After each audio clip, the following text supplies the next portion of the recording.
사랑하는 형제자매 여러분, 안녕하십니까? 오늘부터는 사도행전의 말씀 중에서 중요한 부분들에 대해서 강의를 하고자 합니다. 사도행전은 정말 오늘날 우리에게 너무나 필요한 말씀이라고 생각이 됩니다.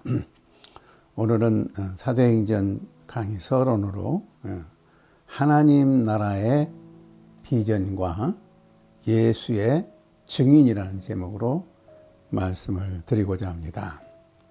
본문의 말씀은 사도행전 1장 3절에서부터 8절까지의 말씀입니다.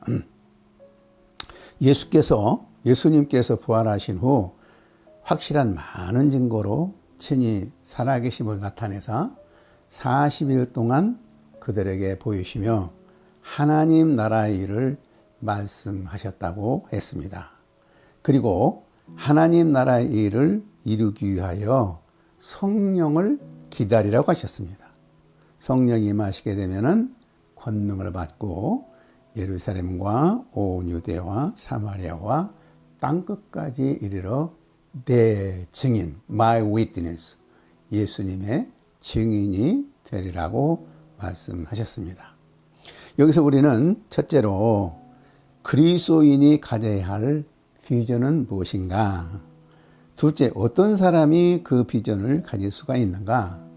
셋째, 어떻게 그 비전을 이룰 수 있는가를 배울 수가 있습니다. 첫째, 우리 그리스도인들이 가져야 할 무엇인가?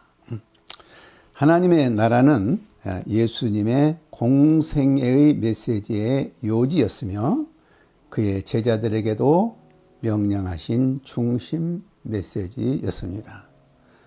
성경 몇 구절을 읽어보겠습니다. 마가복음 1장 14절 15절. 요한이 잡힌 후 예수께서 갈릴리에 오셔서 하나님의 복음을 전파하여 이르시되 때가 찼고 하나님의 나라가 가까웠으니 회개하고 복음을 믿으라 하시더라. 누가복음 9장 1절 2절에 보면 예수께서 12 제자를 불러 모으사 귀신을 제어하는 병을 고치는 능력과 권위를 주시고 하나님의 나라를 전파하며 앓는 자를 고치게 하려고 내보내시며, 이 사도행전 입장에서도 부활하신 후 40일 동안 제자들과 함께 하시면서 하나님 나라의 일을 말씀하셨다고 했습니다. 1장 3절을 보면 그가 고난받으신 후에 또한 그들에게 확실한 많은 증거로 친히 사심을 나타내서 40일 동안 그들에게 보이시며 하나님 나라의 일을 말씀하시니라. 하나님의 나라는 성령에 의해서 하나님의 백성들의 삶에 구현되는 그분의 통치입니다. 하나님은 그 나라를 이루는 것이 그 목적이요, 믿는 사람에게도 그 나라에 대한 소망 혹은 비전을 갖기를 원하십니다. 하나님 나라의 완성된 모습이 계시록 21장 9절에서 14절에 나와 있습니다. 읽어드리겠습니다. 7 대접을 가지고 마지막 7 재앙을 닮은 7 천사 중에 하나가 나와서 내게 말하여 이르되 이리 오라. 내가 신부 곧 어린 양의 아내를 내게 보이리라 하고 성령으로 나를 데리고 크고 높은 산으로 올라가 하나님께로부터 하늘에서 내려오는 거룩한 성 예루살렘을 보이니 하나님의 영광이 있어 그 성의 빛이 지극히 귀한 보석 같고 벽옥과 수정같이 막더라.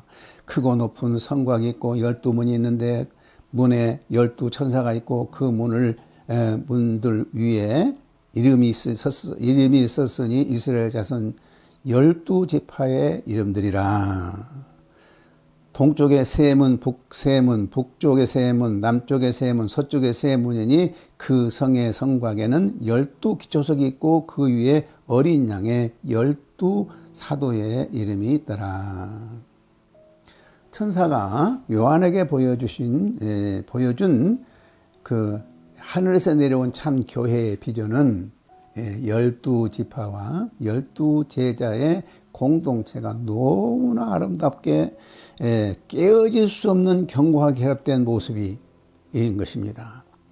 구약의 교회의 모습인 12지파와 신약 교회의 모습인 12사도가 완전하게 연합이 되어 하나가 되어 있고, 이 두 교회의 총화인 24장로로 상징된 하나로 연합된 교회의 모습이 계시록 4장에 나와 있습니다. 그 모습은 perfect unity and harmony, 완전한 연합과 조화를 이루고 있습니다. 그런데 참 재미있는 것은 구약교회 모판이 12지파와 12지파의 처음 모습은 그렇게 화합된 모습이 아니었습니다. 또한 신약교회 모판 12사도 사이에도 많은 갈등이 있어 왔던 모습을 볼 수 있습니다. 그러나 성경은 그들이 초자연적인 성령의 역사로 온전히 연합되고 조화를 이루어가는 모습을 우리에게 보여주고 있습니다. 이 12지파와 12사도의 perfect unity, 하모니의 모습을 성경에서 살펴보는 것은 매우 흥미로운 일입니다. 다윗의 시대에 12지파의 통일의 왕국이 이루어졌고, 사도행전에서 12사도가 완전히 하나 되는 모습을 보여주고 있습니다. 이것이 바로 우리 그리스도인들이 가져야 할 비전입니다.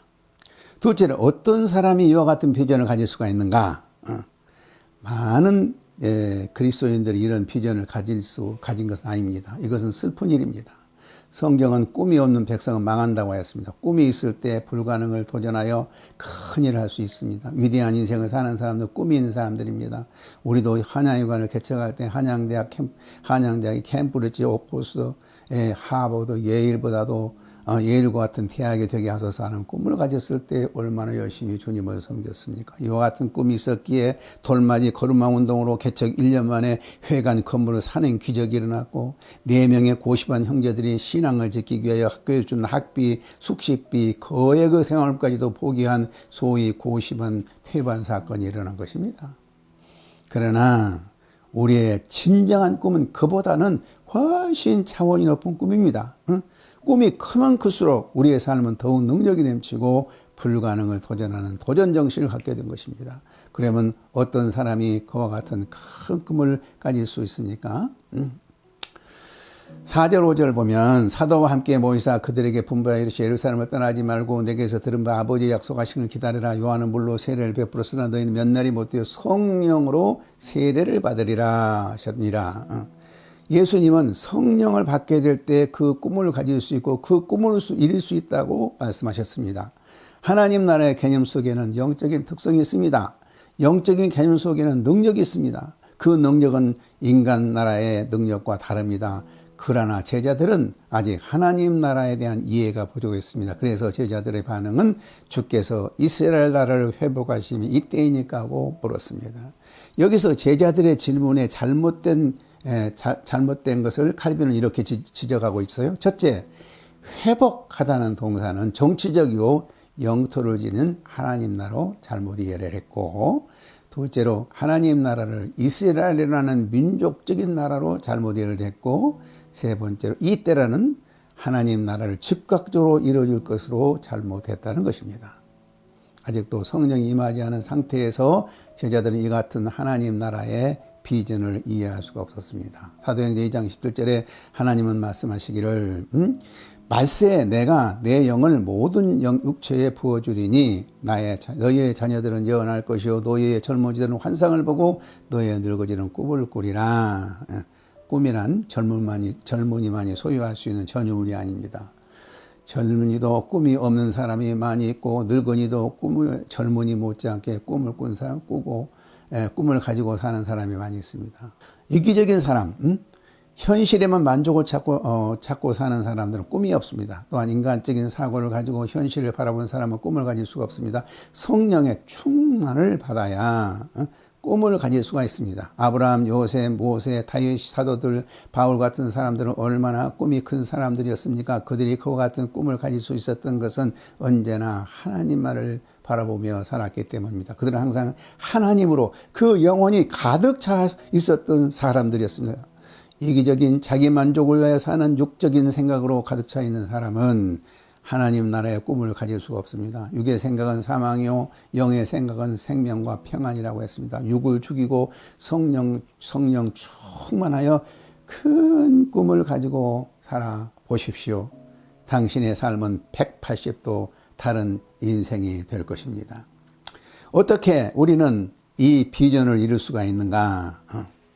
예수님의 답변 7절, 8절에서 하나님 나라의 본질과 범위와 도래에 대한 그들의 잘못을 인식해 주심으로써 하나님 나라의 꿈이 어떻게 이루어지는가를 가르쳐 주고 있습니다. 첫째로 하나님 나라는 점진적으로 확장이 된다.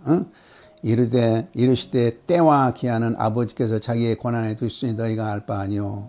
때 또한 기한은 하나님께 속한 것입니다. 하나님 나라는 갑자기 한순간에 이루어진 것이 아니라 점진적으로 이루어진다는 뜻입니다. 둘째로 성령의 능력으로 예수님을 증거해야 됩니다. 오직 성령이 너희에게 임하시면 너희가 권능을 받고 예루살렘과 온 유대와 사마리아와 땅끝까지 이르러 내 증인이 되리라 하시니라. 그들에게 맡겨진 일은 성령의 권능으로 행하는 교회 전 세계적인 선교로 채워져야 합니다. 복음은 전 세계적으로 점진적으로 확장될 것입니다. 한마디로 하나님 나라의 꿈이 이루어지는 방식은 성령의 능력으로 예수님의 이름이 예수님의 증인이 되는 것입니다. 이 땅에서 우리가 하나님 나라의 꿈을 이루어가는 방식은 예수님의 증인이 되는 것입니다. 사도행전은 어떻게 사도들과 성도들이 예수님의 이름을 힘써 증거하는 삶을 살고 있는가를 자세히 기록해 주고 있습니다. 예수님의 이름이 증거될 때 하나 되는 강한 공동체가 이루어집니다. 무엇보다 예수님이 십자가에 죽으시기 며칠 전까지 서로 누가 크냐고 싸우는 그들이 사도행전에서 온전한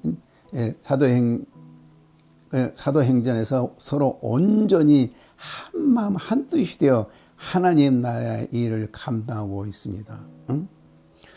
믿는 사람이 다 함께 있어 모든 물건을 서로 통용하고 2장 44절 한마음으로 기도했고 4장 24절 믿는 무리가 한마음과 한뜻이 되어 모든 물건을 서로 통용하고 4장 30절 이라고 라고 기록되어 있습니다. 사도행전에서 보면 모든 성도들이 온전히 하나가 되었다는 기록이 수없이 반복이 됩니다. 그 이유는 사도행전에서 오직 사도들과 성도들이 예수님을 증거하는 데 올인했고 그 열매들은 장차 한나라에서 이루어질 이제 perfect unity and harmony 완전한 연합과 조합이 이루어진 모습이 많이 나오고 있습니다. 사도행전의 내용을 한마디로 요약하면 성령을 통해서 하나님 나라의 비전을 품고 성령의 능력을 덧입은 예수님의 증인들에 의해서 하나님 나라 역사가 일어난 기록입니다. 사도행전을 읽을 때 사도들의 크고 작은 설교문을 자세히 살펴보고 복음 혹은 말씀 전파의 기사와 내용이 얼마나 많이 나오는가를 주의 깊게 살펴보며 읽을 때마다 읽을 때 마음에 큰 감동을 얻게 될 것입니다. 여러분 모두는 큰 비전을 품고 능력 있는 예수님의 증인이 되기를 간절히 축원합니다.